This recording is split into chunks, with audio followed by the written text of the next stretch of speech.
Right, thank you very much for inviting me and thank you very much for coming. I'm sure it will be a fruitful discussion. So I don't want to make it a monotone and I don't want to talk at you, but I would like to talk with you. So I'll talk for as short as I can and I probably will not use my 15 minutes. Assalamu alaikum, peace be on you all. Good afternoon.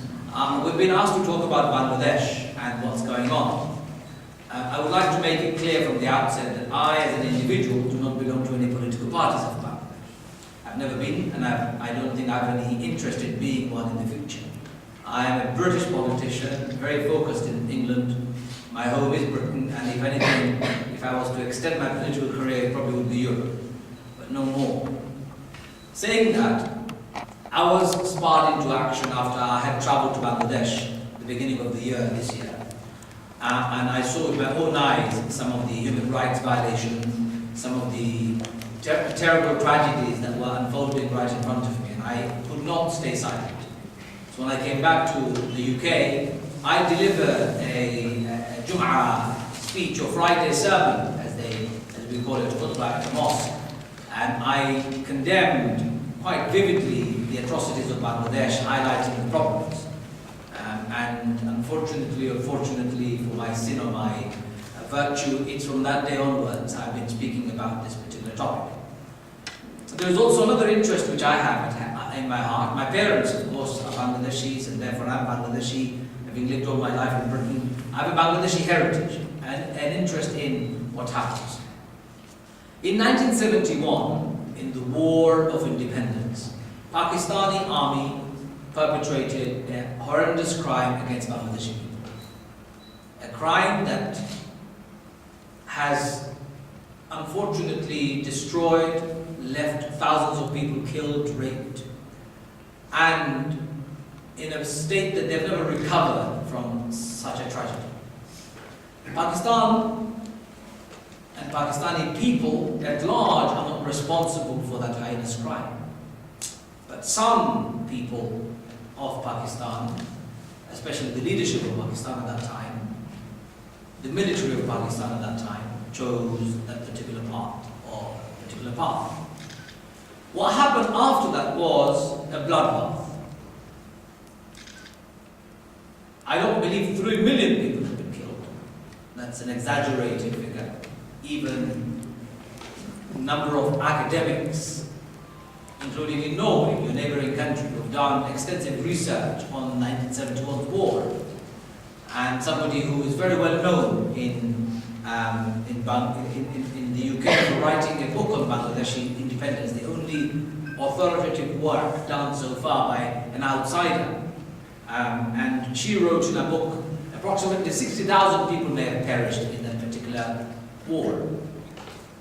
It's also noted that Mr. Mujibur Rahman, the founding father of Bangladesh, they call him, said one figure when he was in London, but when he arrived in Bangladesh, that figure had multiplied.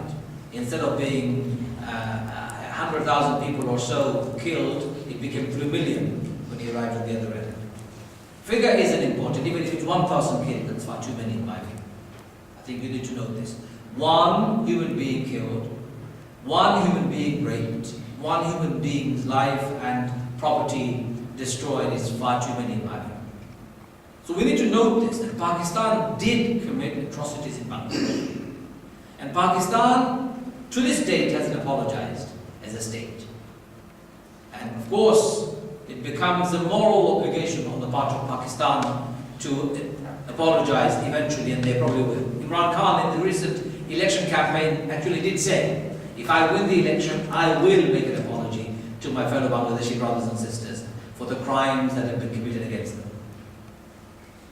The problem with the current crisis in Bangladesh is that those people that Bangladeshi government has locked up are not the war criminals. They're allegedly, or they have been accused of war crime.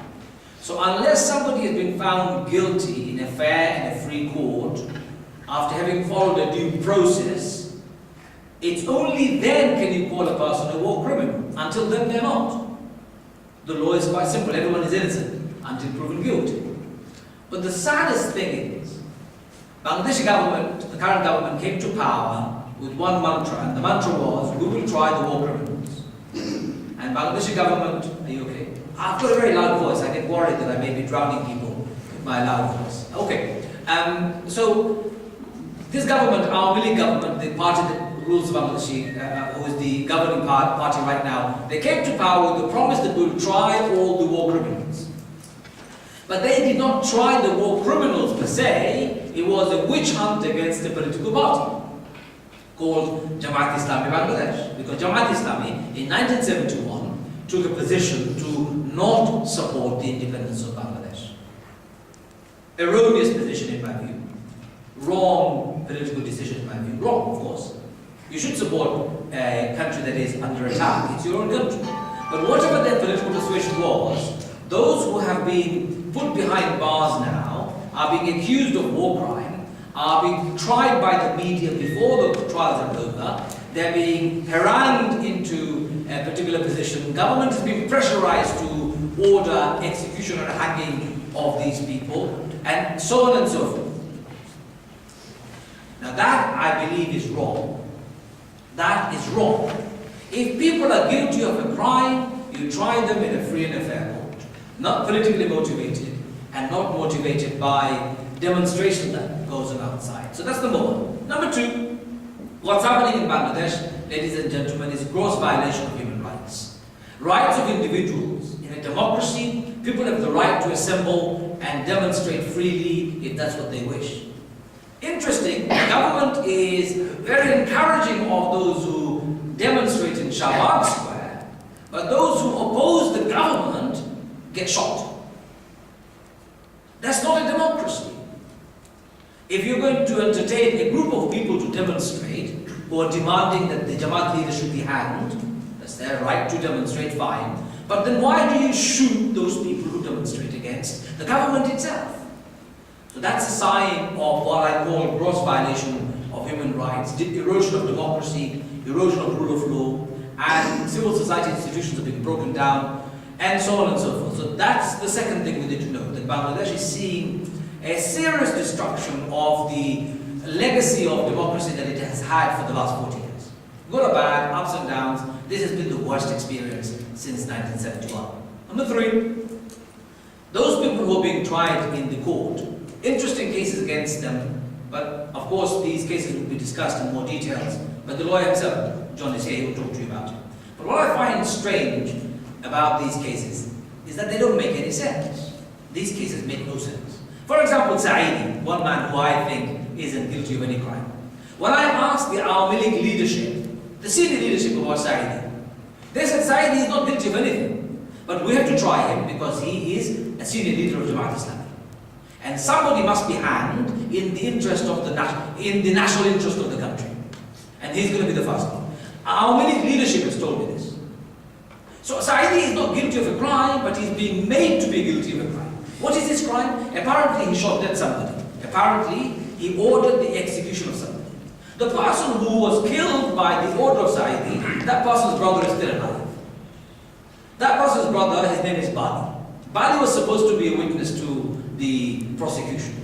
But Bali said, I don't want to witness the prosecution because prosecution is forcing me to lie. This man didn't kill my brother. It was Pakistani army who killed my brother. This man isn't guilty.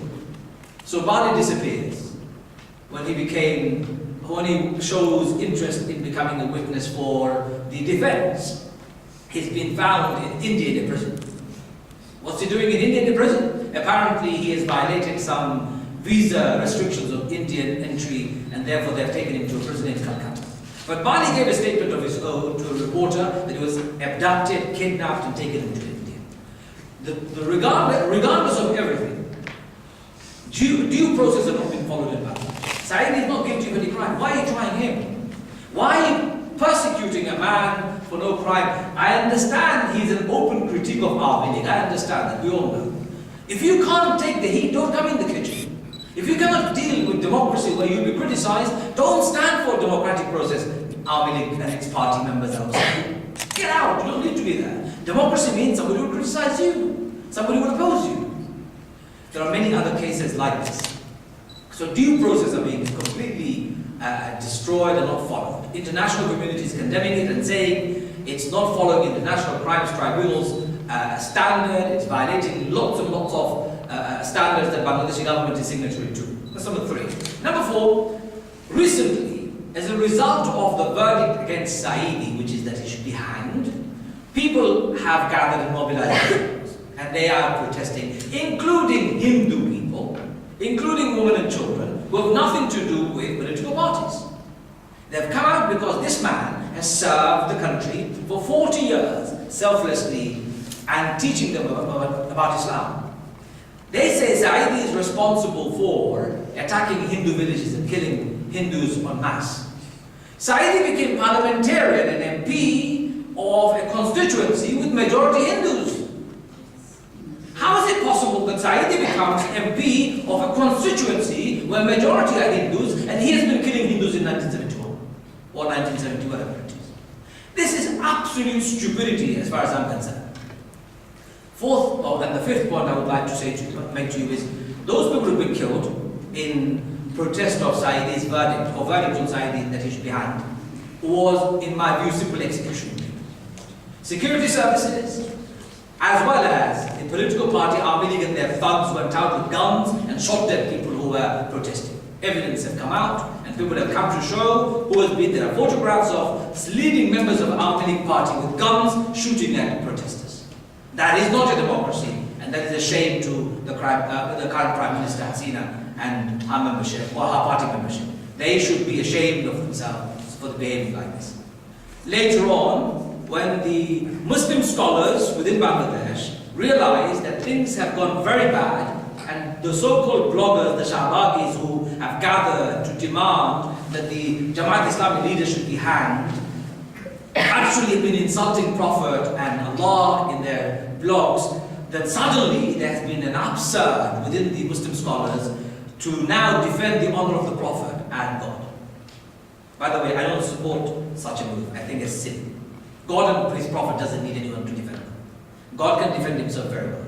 You don't need Hafazat Islam to come out and do a street march in Bangladesh in honor of the Prophet and God. That's absolutely silly. I criticize Hafazat Islam for not coming out when people were being killed on the streets. Life wasn't important for them, but God and Muhammad's honor is more important.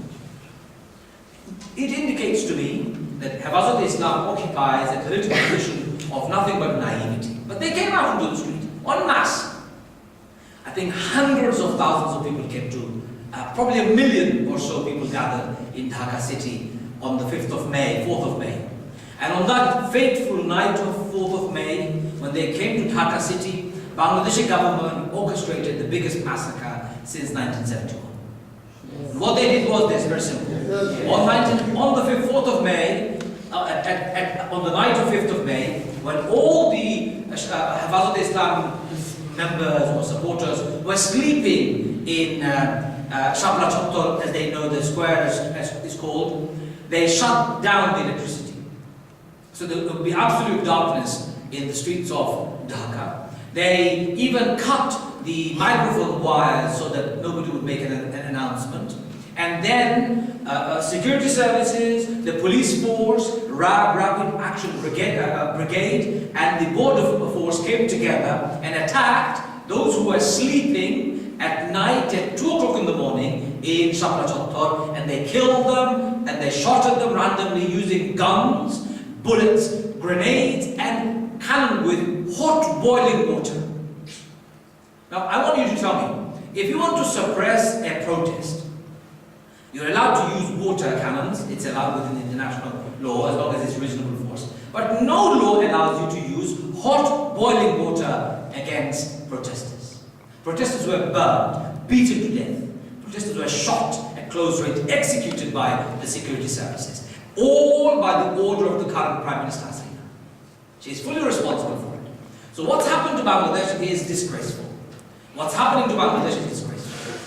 Why is it happening? It's a bigger discussion. So I would like to say these 5 things to you, and I would like you to think about these incidents. I would have sparred into action had I not seen the gross human rights violation in Bangladesh, because I don't take any interest in Bangladeshi politics. But I take interest in violation of human rights in any part of the world, whether it's in Bangladesh or in Timbuktu for that matter, I don't care. Human rights violation can never be tolerated in any part of the world. Every human being must be treated with fairness and equality. And that's what the government of Bangladesh has failed to do. Democracy must be held in Bangladesh. Rule of law must be restored in Bangladesh. Multi-party system must be established in Bangladesh. Pluralism must be the core of Bangladeshi democracy. That's not happening under the current government. Current government wants to rule absolutely by themselves, and they don't want any opposition. If you oppose them, you rot in hell. By the way, I, as an individual, have also become a person non grata in Bangladesh. They have told me that I'm not allowed in Bangladesh. If I go to Bangladesh, I'll be arrested on site or on arrival at the airport, just because I've spoken against the government and its human rights violation. I don't care. I will speak. They will not make me silent. They will not silence me because I believe silence is not an option. So, ladies and gentlemen, my point is very simple. We need to unite, lobby our parliamentarians, lobby our governments wherever we are, and try and get this message across. That violation of human rights, destruction of democracy, erosion of rule of law, and civil society institutions is a bad news for all of us. Thank you very much.